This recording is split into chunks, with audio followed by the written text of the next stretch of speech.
अऊज़ु बिल्लाहि मिनश्शैतानिर्रजीम। आज हम कायदा लेंगे पेश का।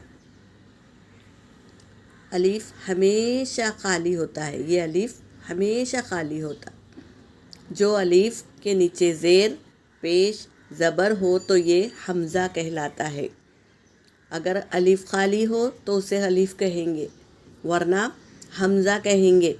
अगर उस पर ज़ेर ज़बर पेश या सुकून भी आ गया तो वह हमज़ा बन जाता है। ये बात ज़हनशीन कर लो कि अलीफ हमेशा खाली होता है। ठीक है, आज हम पेश की मश्क करेंगे। मश्क रौ पेश रू, सीन पेश सू, अल्लाम पेश लू, रुसुलू।